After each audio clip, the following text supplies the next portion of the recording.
Once to every man and nation comes the moment to decide, in the strife of truth with falsehood, for the good or evil side. Some great cause, God's new Messiah, offering each the bloom or blight, and the choice goes by forever, twixt the darkness and that light. This is the opening hymn, or actually this is the opening verse of hymn 519 from our hymnal that was approved in 1940. Kurt Hartelman told me about this hymn during our virtual coffee hour and prayer last week. And he also noted why we don't have it in our current hymnal. The opening line says, "Once to every man and nation, once comes the moment to decide." And that's a bit theologically suspect because these moments come all the time during our lives, all through our lives, not just once. Plus, the hymn uses the word man to refer to all humans, and that's sexist and not something we generally do anymore. So I agree with the church's decision not to include it in the current hymnal. Still, if we can remember that it is a product of its time and recognize its sexism, and you can still move on and understand its beauty and see it as a beautiful hymn. And I'm sure the choir in Christ Church and back at the original church sung it quite frequently. Some of you may remember it. The hymn speaks of truth and falsehood. It speaks of choosing the truth and following good and not evil. The hymn makes this choice in quite a stark manner. It says we have to choose between good and evil. And the hymn text suggests that choosing the right, though not being what everyone will do, will be clear to us. Right now, we live in times where we know we must make the right choice. In fact, daily we have hard decisions in front of us. Do I go out? Where? How? Using what? We as a parish, do we open to public worship? When? How? In what ways? How am I going to get groceries? Can I go visit my children? And the choices we have to make and the answers to these choices are not as clear and sharp as the hymn suggests. It is very hard to make almost every decision. We can now receive vast amounts of information, vast amounts of advice and people telling us what to do. And we get them from all over the world and all kinds of sources. And we can get them on our phones. And these often contradict one another. They're often contradictory. And it's hard to know what source to trust. It's hard to know what is going to be the right or the safe decision.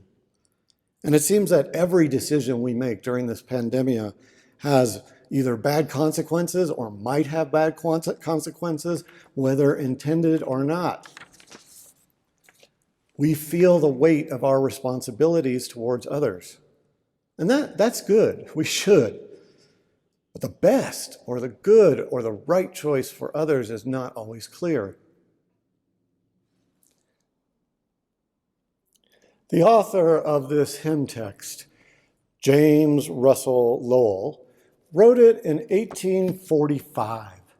He had no idea then, he had no earthly idea of how things would change between then and now.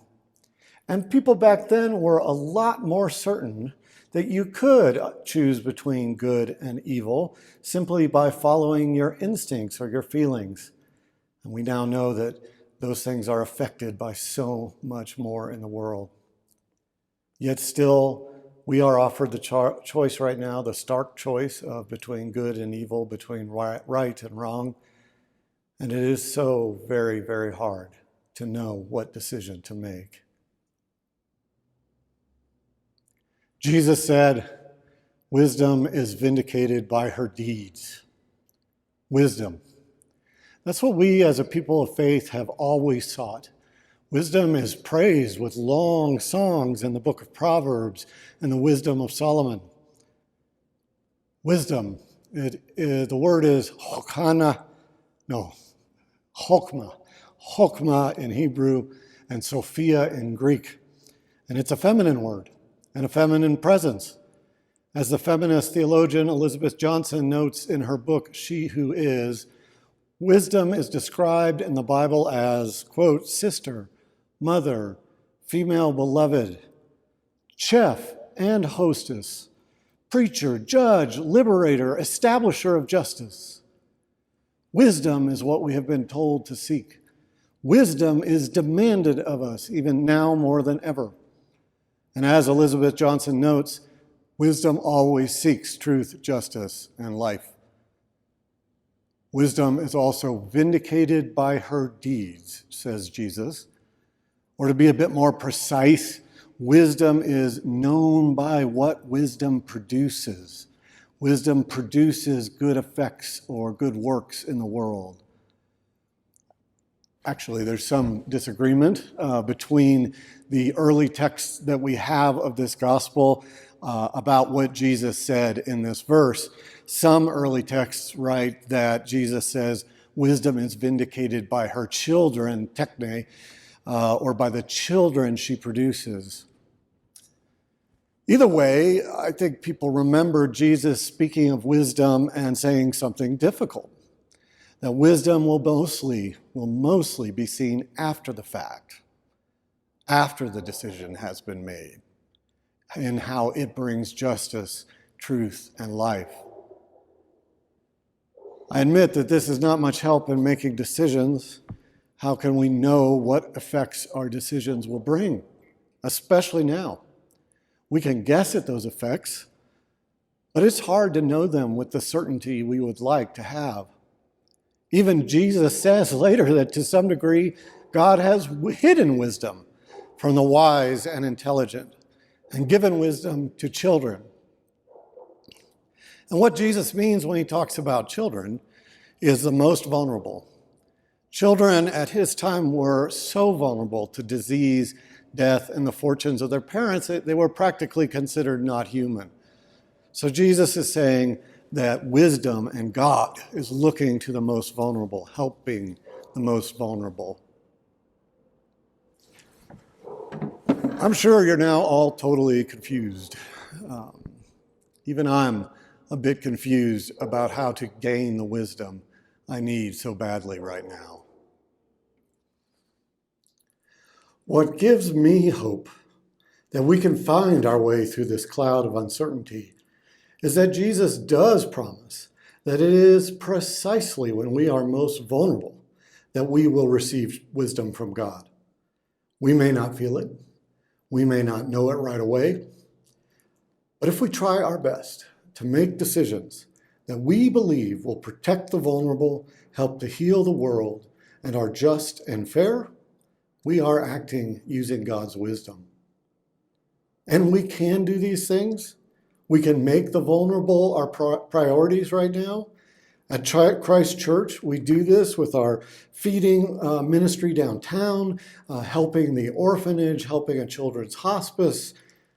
And those have all been done and helped through your donations and your pledges and your gifts. And I thank you deeply for that. Those were wise decisions on your part and on our part. We are acting with the wisdom of God. We do and we will have hard decisions before us now, other hard decisions, both as a church and individually.